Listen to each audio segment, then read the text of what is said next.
తెలియక అడుగుతున్నానండి. రోడ్ ఎక్కకుండా ఇంట్లో పెట్టుకున్న బళ్ళకు కూడా పన్నెందుకు కట్టాలండి? నా డౌట్ అనుమానం కరెక్టే కదండి. మనం రోడ్డు వాడుకుంటేనే కదా కట్టాలి.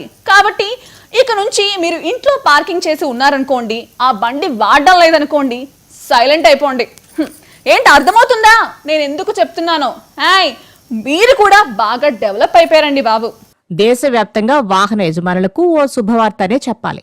వాహన యజమానులకు అత్యంత ఊరటనిచ్చే తీర్పును సుప్రీంకోర్టు వెలువరించింది. బహిరంగ ప్రదేశాల్లో తిరగని లేదా ఏమాత్రం వినియోగంలో లేని వాహనాలకు మోటారు వాహన పన్ను చెల్లించాల్సిన అవసరం లేదని దేశ సర్వోన్నత న్యాయస్థానం తేల్చి చెప్పింది.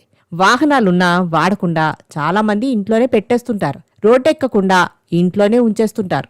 గత ఏడాది డిసెంబర్లో ఆంధ్రప్రదేశ్లో హైకోర్టు ఇచ్చిన ఒక తీర్పును సవాల్ చేస్తూ దాఖలైన అప్పీలుపై సుప్రీంకోర్టు విచారణ చేపట్టింది. ఈ సందర్భంగా ధర్మాసనం పన్ను విధింపుపై స్పష్టమైన వ్యాఖ్యలు చేసింది. రోడ్లు, హైవేల వంటి ప్రజా మౌలిక సదుపాయాలను వినియోగించుకున్నందుకు ప్రతిఫలంగా వాహన యజమానులు పన్ను చెల్లించాల్సి ఉంటుందని గుర్తు చేసింది. కాకపోతే ఒక వాహనాన్ని రోడ్లపైకి తీసుకురాకుండా పూర్తిగా వాడకంలో లేకుండా పక్కన పెట్టినప్పుడు దాని యజమాని ప్రభుత్వ మౌలిక సదుపాయాల నుంచి ఎలాంటి ప్రయోజనం పొందినట్లు కాదని ధర్మాసనం అభిప్రాయపడింది. అలాంటి పరిస్థితిలో వాహనం వినియోగంలో లేని కాలానికి యజమానిపై మోటారు వాహన పన్ను భారం మోపడం సరికాదని కోర్టు వ్యాఖ్యానించింది. ఈ తీర్పుతో వాడకుండా నిలిపివేసిన వాహనాలు ఉన్న యజమానులకు పెద్ద ఊరట లభించినట్లయింది. ఇంట్లో పార్కింగ్లో రెస్ట్ తీసుకుంటున్న వాహనాల యజమానులు ఇక ఎలాంటి పన్ను చెల్లించాల్సిన అవసరం లేదు.